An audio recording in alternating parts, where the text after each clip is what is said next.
This is Meltdown Live, presented by MyBookie.ag. Use code NEXTROUND at MyBookie.ag for double your initial deposit. You sign on to make a deposit, they double it with code NEXTROUND at MyBookie.ag. Bet anything, anytime, anywhere. MyBookie.ag. And this is the Meltdown. Thank you for being here with us on this Monday edition of the show.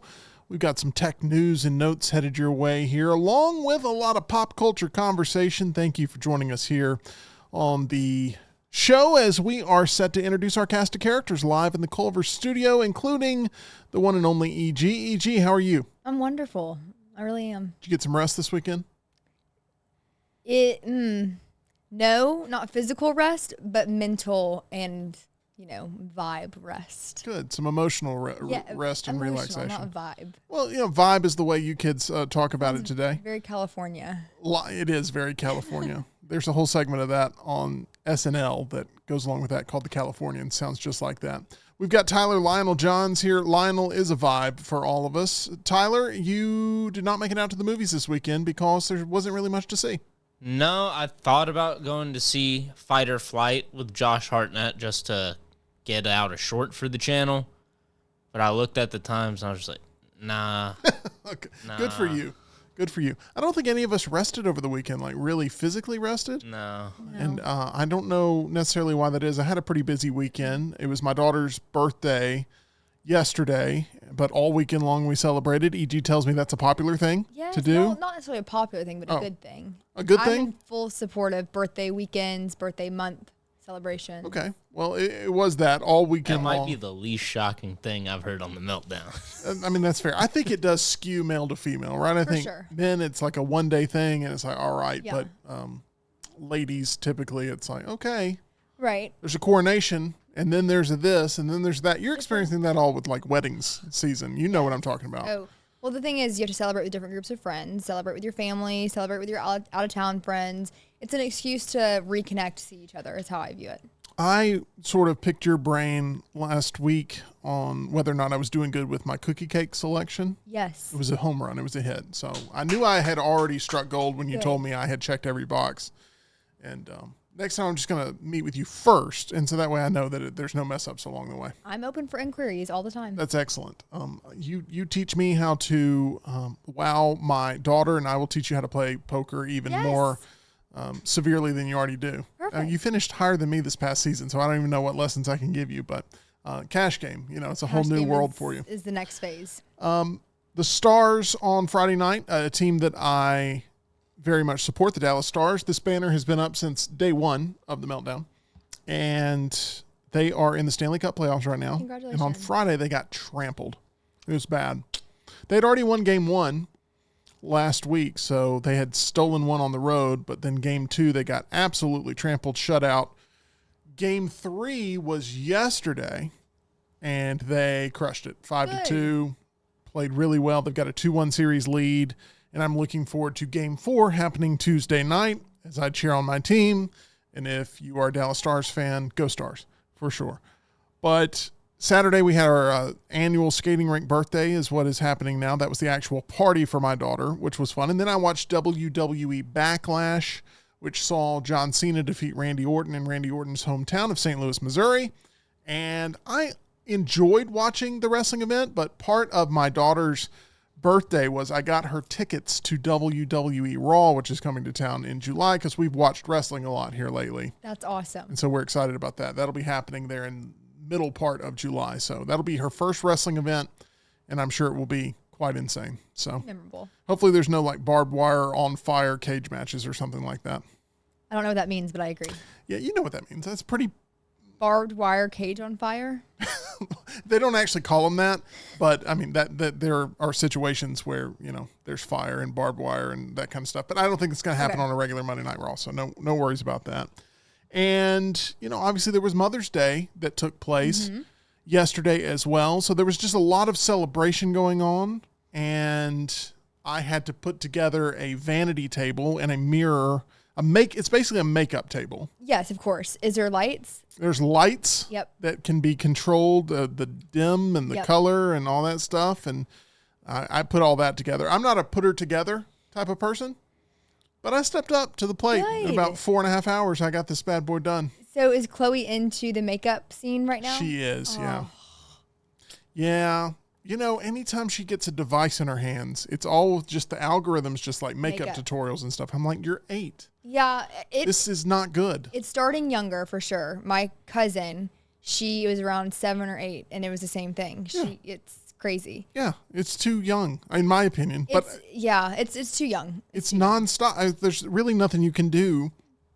If they log on to any device, the algorithm's there, and boom, Is you it need like makeup. crazy makeup, like colorful, or is it just like everyday? Oh, it's like everyday makeup. Yeah, it's like Yeah, just, it's you too know, young.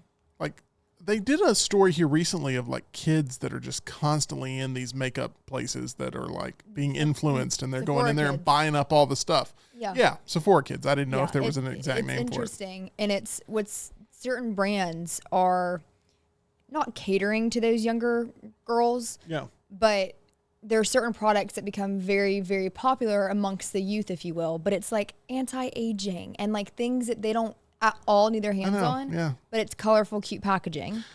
We haven't taken the step of like going and buying all this stuff. Yeah. Like, obviously, but the inspiration is definitely there with, you know, little girls wanting to be older. Okay, yeah, and that's a so sad thing we get into. But there's this set on Amazon, and I can send you the link. But it's a makeup set for Yeah, kids that yeah. looks realistic, but no color payoff.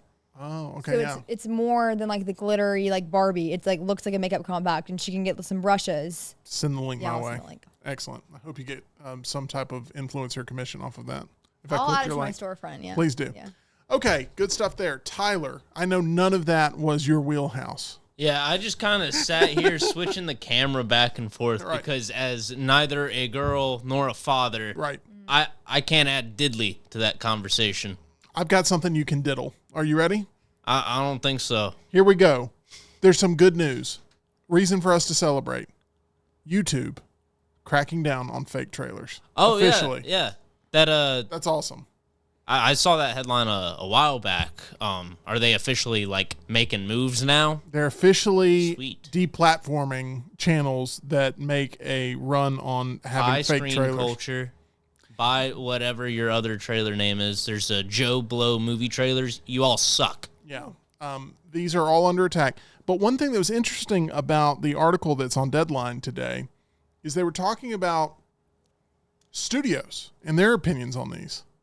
And studios, instead of flagging them for copyright, have instead been getting the monetization on them. You know, Yeah, like they hate instead of it. having them remove their content, they're basically just going, you know what? It's an extra stream of revenue for us because these fake trailers garner so much attention and so many views. One of my least favorite things on YouTube, probably my least favorite thing, are fake trailers. I hate them. I don't run into this problem. You don't run into this problem, but I promise if I was to start assigning you certain trailers, like, Awful. hey, I need you to have you would start accidentally clicking on fake ones thinking they're real ones because they market them to make them clickable. Are they AI generated? A lot of them. They what they do is they take content that's real and they blend it with AI generated stuff to try to promote like fan favorite team up events that aren't actually happening and stuff like that. Terrible. Like there was one recently with Leonardo DiCaprio joining the cast of Squid Game. Okay, And- if you fell for that, you're an idiot. Right. But like millions and millions and millions of people, hundreds of millions of people clicked on this trailer and they're all celebrating. And how many times have you been on social media and you see something that's clearly AI generated Oh. and the comments are like, oh, that's so beautiful that Peyton Manning helped that poor kid at a grocery store or something, Yeah, you know? Jalen Milrow like helping a homeless person. I was like, guys, come on. But like the imagery is like they have 7 fingers and Yeah. it's literally, oh my God, I can't. What did I just say? I was trying to say click and literally, and I said something that cannot be on the air. Let us know if you want the merch, chat. I will design it. Are we just we're rolling with this? Okay. Yeah, this. Let's peel back the curtain a little bit. This is a pre-recorded episode. is. It has to be. because it has to be. Some storms absolutely ruined our internet. So I could cut that bit out. I won't, but I could. I could save you from that, but I'm not going to. That's great. I disagree. Anyway, don't click on that content. Next up, Jackie Chan. Tyler, you're a Jackie Chan fan. Yeah, I love Rush Hour. Jackie Chan. Oh, I watched that in Banff, Rush Hour. Really? Yeah, it was unique. Jackie Chan says that although CGI stunts are safer for actors, they lack a sense of reality. It's a double-edged sword. On one hand, actors become more and more capable of doing impossible stunts with the help of technology, and yet, on the other hand, the concept of danger and limit gets blurred, and the audience is numb to it. But I'm not encouraging anybody to risk their lives to do the stunts like I did. It truly is too dangerous. What Jackie Chan did will never be replicated. No. In film. No shot. It's really impressive, and probably doesn't get enough credit for what he's done when it comes to his action-packed career, for sure, Tyler. Definitely not. I mean, this is someone who, much like a Tom Cruise or something, if you bring up his name in conversation, the conversation will inevitably turn to a stunt that person did, whether it's Jackie Chan. Not the worst thing said on the show today. I could have combined some worse You're stuff. good. But Jackie Chan or Tom Cruise. And the conversation will turn to a stunt they did, and did you know they do all of their stunts? It's just something that is a part of their brands. And with Jackie Chan, it is just phenomenal because he got his start with like these low-budget Hong Kong action flicks that do not have the CGI budget that some of the later like Mission Impossible movies have or something like that. So you can't pull off some of the stuff that you can now. I'm kind of excited for the Karate Kid movie that's coming out. I'm not the biggest Karate Kid fan, but it just looks like a feel-good rally, underdog story, and I feel like we need more of those. I'm excited about it. I can't exactly tell you why. Karate Kid 2008, I believe, could have been a lot better if they just didn't have Jaden Smith. Well, that's not going to be a problem this time around from what I've heard. Yeah. I don't think Jaden Smith is going to be in this one. I'm going to give you two options to watch on NBC, EG, and you tell me which one you're more offended by. Oh, gosh. Okay. Because you're not going to like either one of them. Okay. Okay, ready? So they've announced a live musical TV special featuring Wicked stars Cynthia Erivo and Ariana Grande. Okay. Which is set to air on NBC this November ahead of the sequel film Wicked for Good. So they're doing like a live musical sort of presentation here. They pretty much did this at the Oscars. Yeah. They had Cynthia Erivo and Ariana Grande perform there to open up the ceremony, but they are doing some type of live musical Wicked television event. I hope there's an interview run before it. Hopefully so. So that's option number one. Okay. Option number two is premiering in September. It is the Office sequel series called The Paper. Which one of these excites you more? Because you're a big Office fan. Yeah, but... And you've never really been a big Wicked fan. However, is that more annoying to you than the sequel series to The Office because you hold The Office so near and dear to your heart? Which one of these two are you more amped up by? I really don't want to watch either. That's why I asked the question. But Wicked would probably give me more of a... Wicked would annoy me more because I know what to expect. Like, I can't do this again. Okay. At least with The Paper, I would have some sort of intrigue because I don't know what to expect. Yeah. So at least for the first 2 minutes, it could be bliss. But I'm not going to get that 2 minutes with Wicked. Okay. So if you had to choose, you would go with The Paper. The Paper. But you're still not optimistic about it. I know you hate sequels and reboots and requels and all that stuff, even though one of your favorite movies of all time is a sequel. We won't get into that again. But you only love the good sequels. Yes. And I also think that what Top Gun Maverick did a good job of was preserving the original essence of Top Gun. And it all made sense.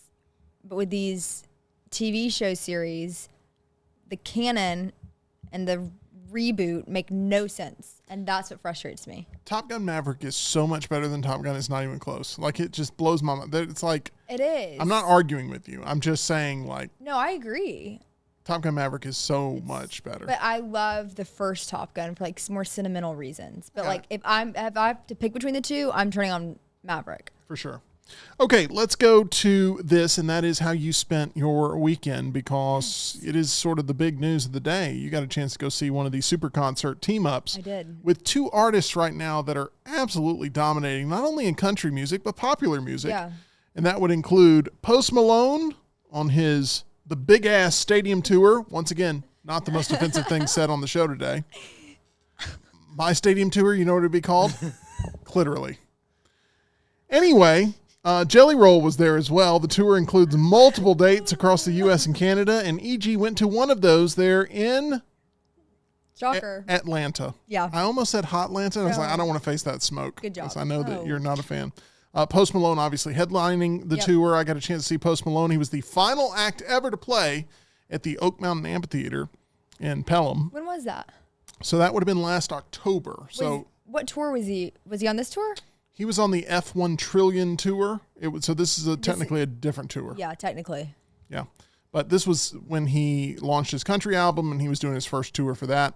I want to know everything. Okay. How long had you known you were going to this concert, and what was your expectation going in? Because I haven't heard you talk about it at all until after you actually went. Yeah, I didn't know I was going either. No one knew they were going to this event. So yesterday was Mother's Day, and we had a lovely day, and it was pouring in Atlanta yesterday, like cats and dogs. And so I'm at home, and I decided to stay the night in Atlanta for some different plans that I might have had this morning. They ended up falling through, but by the time they fell through, it was already like 5:30. So I was like, okay, I'm not gonna go back to Birmingham. I'll just go back in the morning. So I get a text from my brother, who I'd seen prior, like 3 hours ago, when I was at my grandma's with everyone, and he said, "Let me give y'all like the text chain. 'Cause Please this do. is, like play by play." Yeah.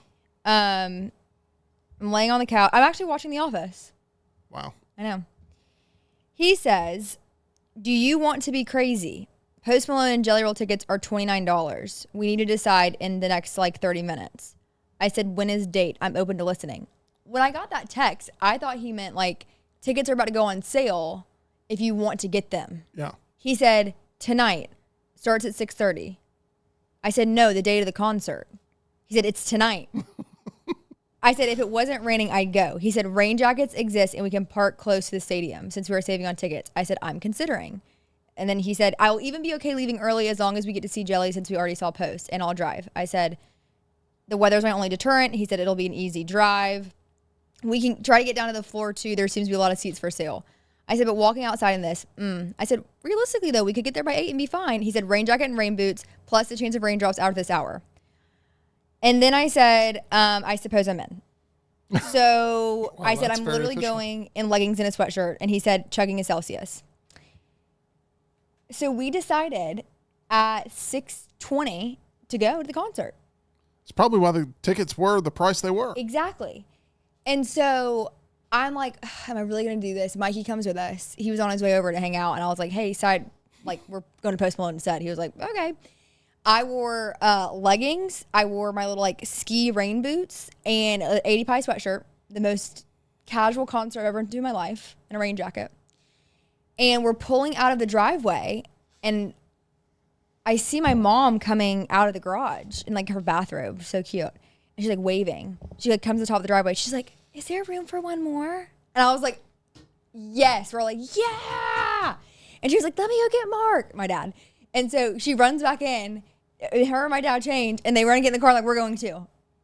Wow, family affair. Family affair. That's awesome. It cost all y'all like less than $100 to get. Yeah. No, literally. And then we cruise down, and it takes literally like, golly, we were there in like 25 minutes. Well, with the Atlanta traffic, yeah, you're going 400 miles an hour. I would and expect that. Traffic wasn't really that bad because it was like pouring rain. We park our little spot. We park out for cheap parking by Mercedes, and you won't get your car broken into or stolen there. So you can reach out if you need the parking garage. Is that just a general parking assessment thing, or was that a shot at Birmingham?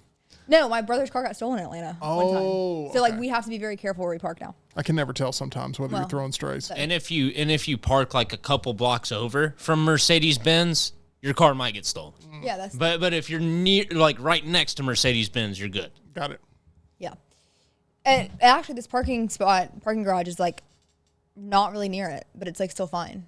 So yeah, it's cheaper. At least you got the safe one figured Yeah. out. Anyways, I'll just say we are like running up to the concert and Jelly Roll had just started playing. And my brother then is like, come on, start running. And we're like, whoa, like this is like a chill thing.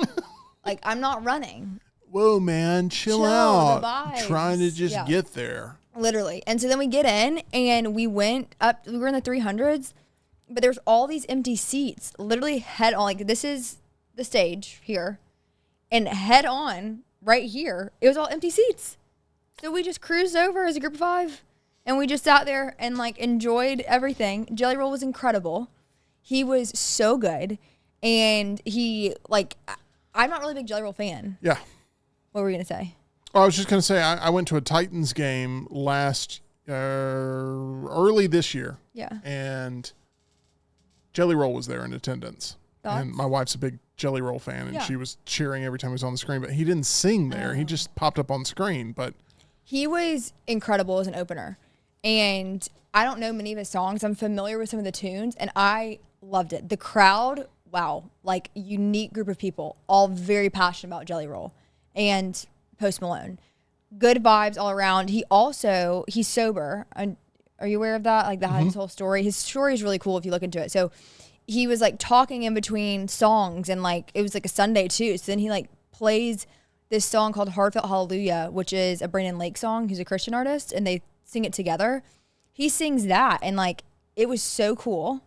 And then Post Malone comes out, and he sang a mixture. It was more of his old stuff than I expected, which was fine by me because I know all of his old stuff. But I thought it'd be primarily country, but it was honestly more of his older. so when I went to the country tour concert there at Oak Mountain, it was mainly, it was like half and half. Yeah. I mean, it was a lot of his old stuff, and I was happy with it. I mean, Me too. it was great. I mean, that's what people who go to a Post Malone concert, they want to hear Post Malone songs. Exactly. And they don't really care what era it comes Okay, from. I'm curious if you noticed this. So when we were listening to his old stuff, it seems like, because I saw him at Music Midtown back, 6 years ago, and he sounded different now. And I don't mean like developmentally as a singer.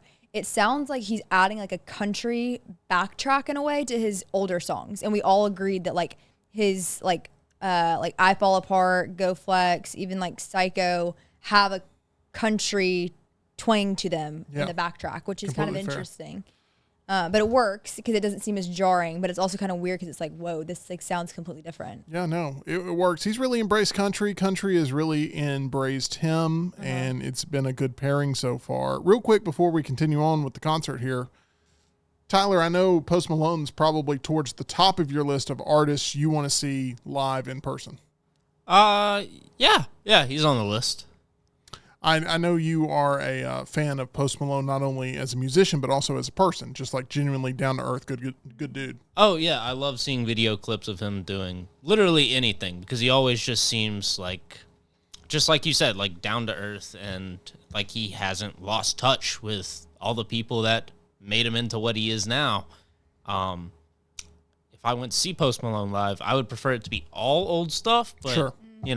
I'd take a mix. Tyler's been very open, not a country music fan, and I think that you would still, if you went to a country music Post Malone concert, you'd be surprised of how much enjoyment you got out of it because he really does revert a lot to his big hits there. He did Sunflower. Did he do Sunflower there? Sunflower, Wow, Psycho, Candy Paint. I mean, literally every hit he still played. White Iverson. White Iverson. Yeah. Yep.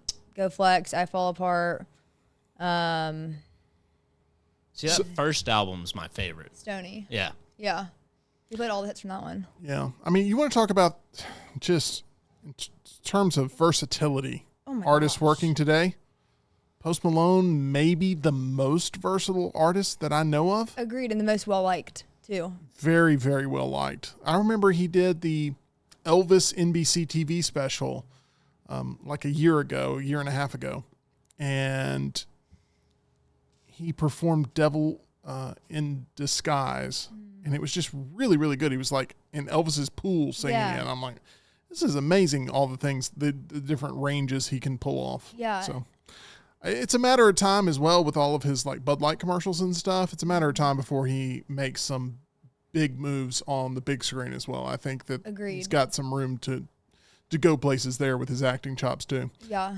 All right, take me back to the concert. Yeah. Finish it up Okay, for me. so we're sitting there, and like, what was so fun? It's fun to watch him like on stage, because to me, I feel like Post Malone at his best, and Tyler, you might enjoy this the most too.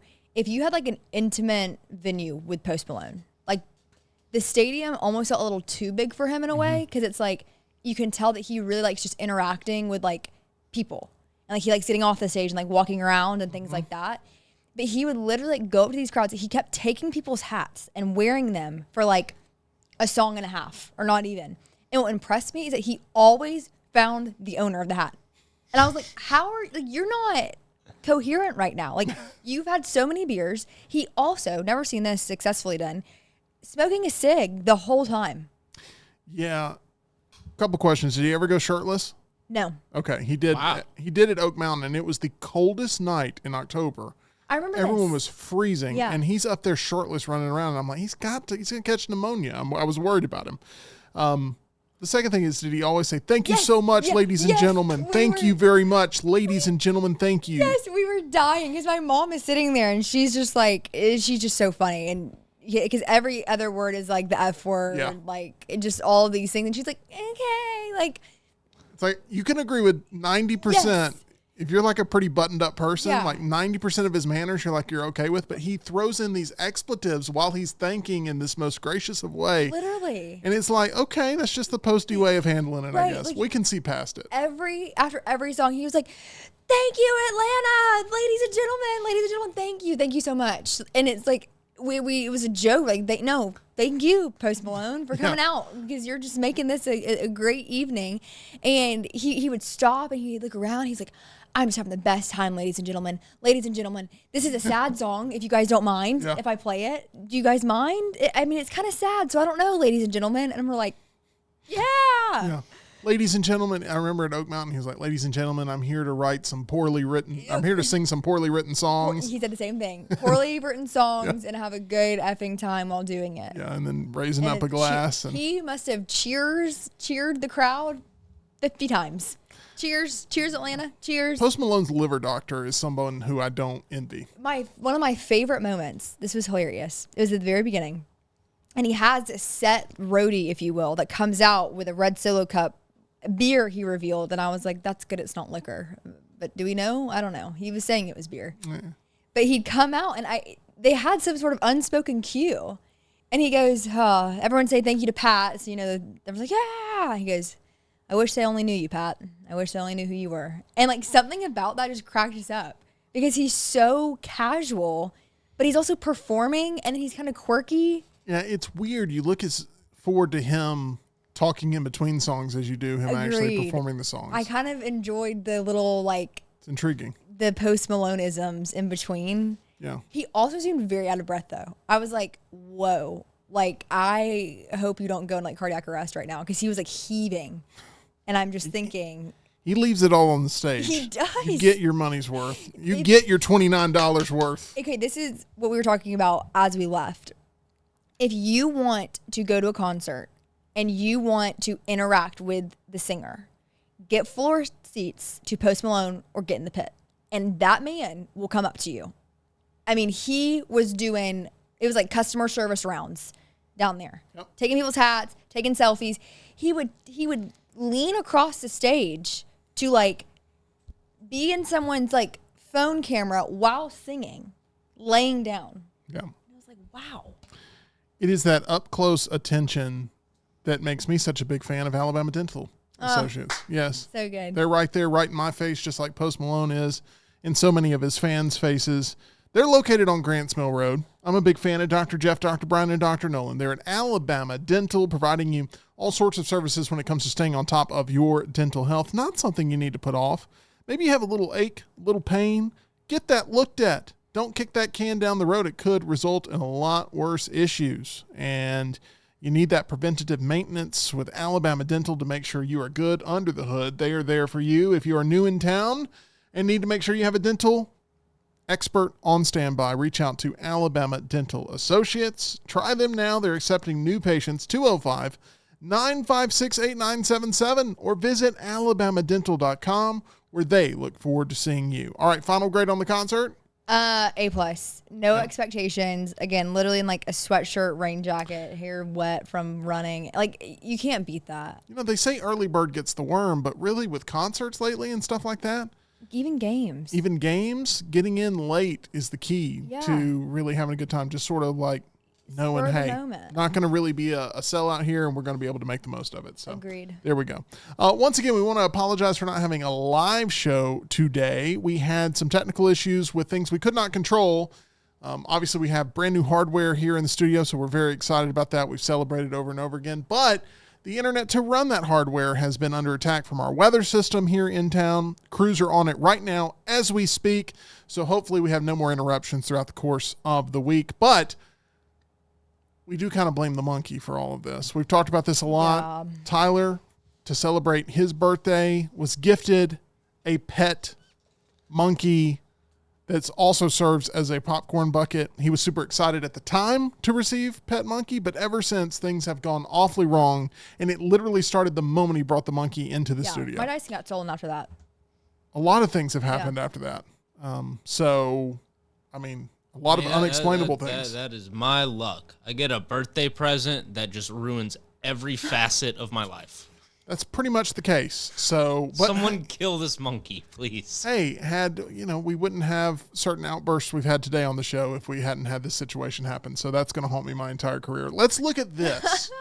It's called the box office, and I'm looking forward to talking about it. Let's run through real quick what was dominant at the box office this past weekend. Once again, kind of a sleepy box office. Before we get started on this summer season, it really starts with Final Destination Bloodlines, which we'll be talking about more this week. We're also going to go see the movie on Thursday, have a review for you, non-spoiler on the live show on Friday, spoiler review as well. If it warrants, we'll watch the movie. We'll make a play there of whether or not it's worth really kind of getting into it. I feel like the trailers sort of spoil the movie for you. So anyway, there we have it. Number one this past weekend, staying number one, Thunderbolts. It dropped 55%, I believe, week over week. And that's not a bad drop. It's a perfectly serviceable drop for that type of movie. To put it into perspective, Captain America Brave New World, which came out in February, it ended up dropping 68% week over week because of bad word of mouth. Thunderbolts is not an awful movie. It's a solid base hit type of movie. It's a solid time at the theater. It's just not, the greatest comic book movie ever made. It's not really even being promoted as that. It's not really fair, but it's just a very average, serviceable superhero movie that has had very little competition to go up against it, and it remains there in the top spot. Not really a big surprise, Tyler. No, not at all.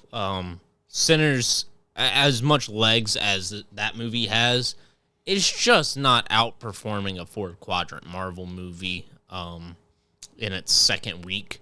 So, it's about what we expected, but there's just nothing this weekend to go see. So, I think it's the best of a lot of bad movies. But that being said, it's mediocre. In just 2 weekends, the movie has become the fourth biggest of the year globally and domestically. That is Thunderbolts. So it will continue to climb, especially internationally. It'll continue to garner more money, which is why I was so confident in saying that Thunderbolts would end up making more money than Sinners, because Sinners has been a domestic heavy event. Thunderbolts is going to be a movie that makes more overseas than it does here domestically. So it has a global total of $272.2 million. Sinners, meanwhile, as Tyler mentioned, staying in the number 2 spot. Another great hold here for Sinners, raking in $21.1 million. And this goes with the quality of the film. It also goes with the word of mouth on this film, because the majority of people who have seen it have championed it as being one of, if not the best, movie of the year. It crossed the $200 million mark here in North America, and it's made $283.3 million internationally. And next weekend, or I should say this upcoming weekend, it will end up re-releasing into 9 70mm IMAX screens, which I think is kind of silly that we continue to talk about it. I continue to bring it up, but I mean, everyone champions it as this huge win, and I think it's kind of goofy because I think the closest one to us is Dallas, Texas. Maybe St. Petersburg, Florida, but it's one of the two. Not even the Nashville 70mm playing it? Nope.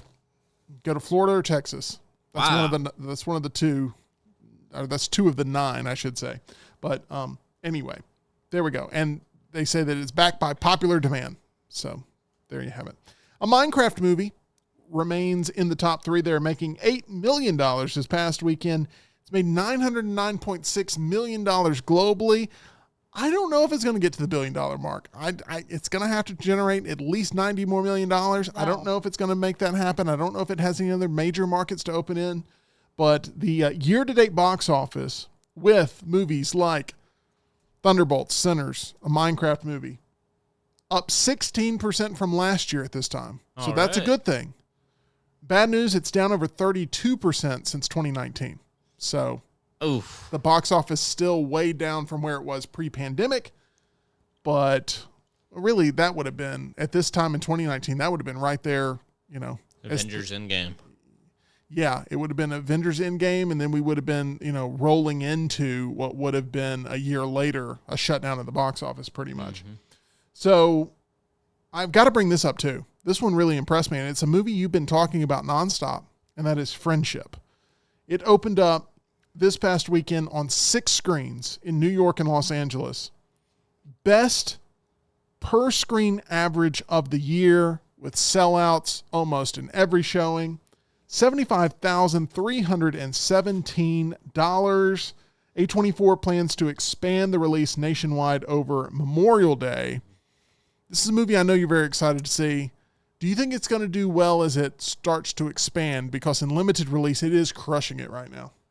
There's a potential for it. Tim Robinson's comedy is very polarizing, very off-putting, and so I can see some people, the general comedy movie audience, seeing the trailer and going, that might be a little too weird for me. I'm used to Jim Carrey, but this is just a little too far. Yeah, and then the people who have seen Tim Robinson's work on Netflix or are familiar with his short stint on SNL, which is probably a lot fewer people than the people who are familiar with I Think You Should Leave. I think those people are going to love it. It looks like it is meant for that crowd and that crowd only. So if you're into the dark comedy, I think those people will love it. But, I don't know. It's tough because people do want comedy movies in theaters, or at least say they do. Yeah, I'm going off of a little bit of a trope here based on what I've seen of the trailers.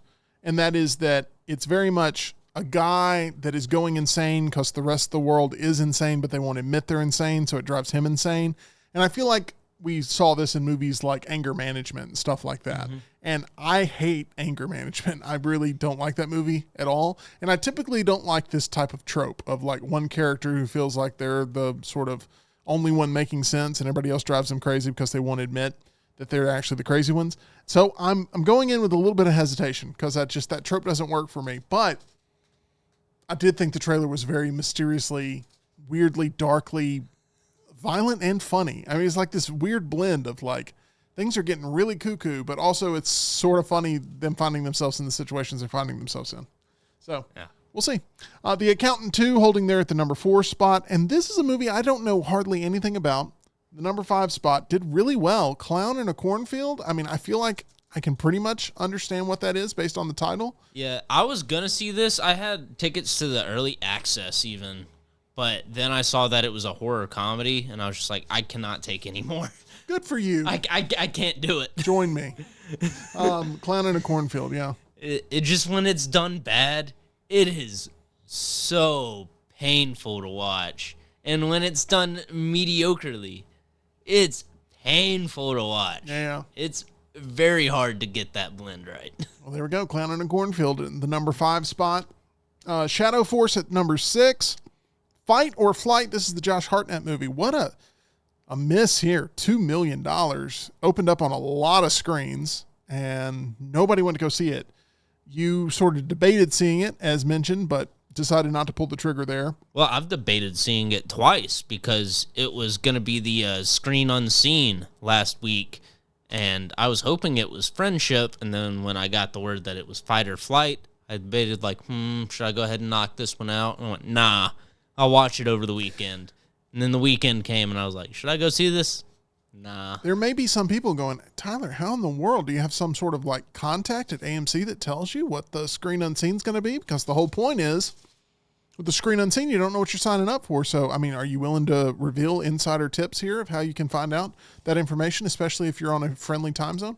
I mean, I've got my ways and means. Oh, okay. We're leaving it at that. I'm tapped in. I got you. Okay. Tyler, the expert on this. Until Dawn at number 8, The Amateur at number 9, The King of Kings remaining in the top 10 there at the number 10 spot. So there we have the box office rundown.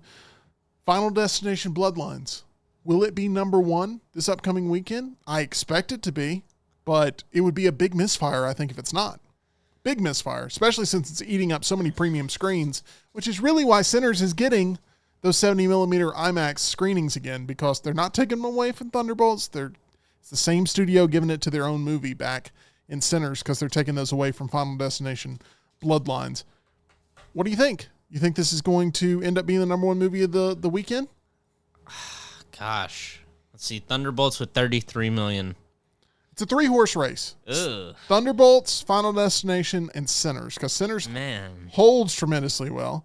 Thunderbolts, is sinking fast, but still number 1. And then Final Destination, it's a horror movie, but it's also a property that feels a little long in the tooth, and I don't think the trailers have been really that outstanding, and it's sort of a debate. I think it will go 1, 2, 3 being Final Destination, then Thunderbolts, then Sinners. I think that's the way it'll go.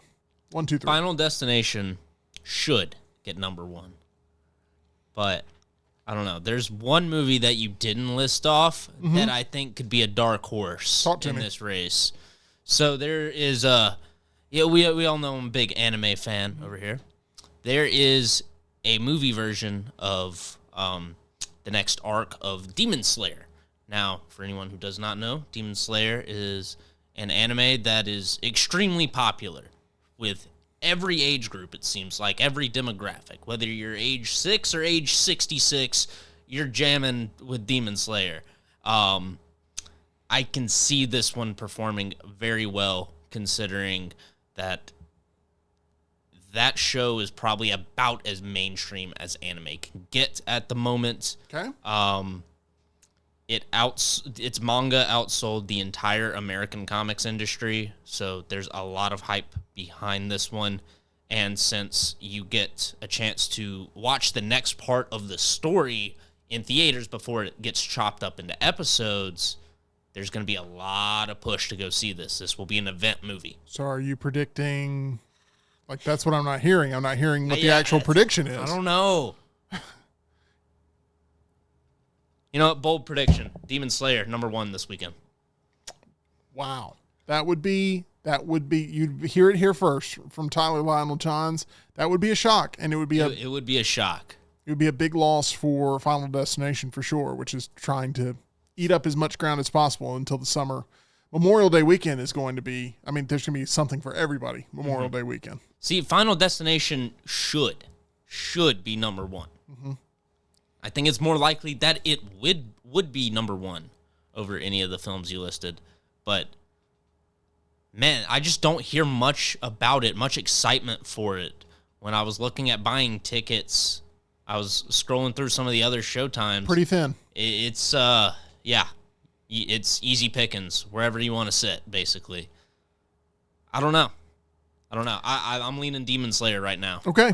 We shall see. I don't hate the argument. We just got to see how it plays out. But these are the way too early box office predictions. We'll continue to monitor tracking throughout the week and see how solidified we are on our predictions there. But that's going to do it for today's show.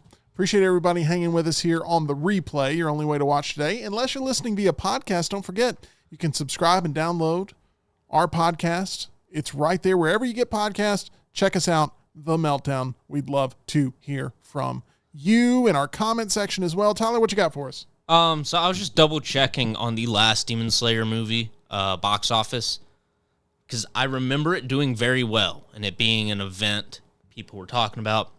Grossed over $507 million. So yeah, worldwide. Yeah, worldwide. Yeah. I'm leaning Demon Slayer at the moment. All right, there we have it. That's the prediction at the number 1 spot. We shall see.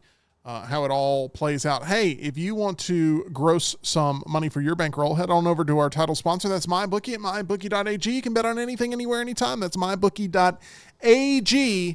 There, make sure you use promo code next round. That's going to do it for us. Thank you so much for your support here of the Meltdown. We couldn't do it without you. We hope to be with you again live tomorrow, 2 o'clock Central, 3 o'clock Eastern, right here on the channel. Subscribe if you have not yet already.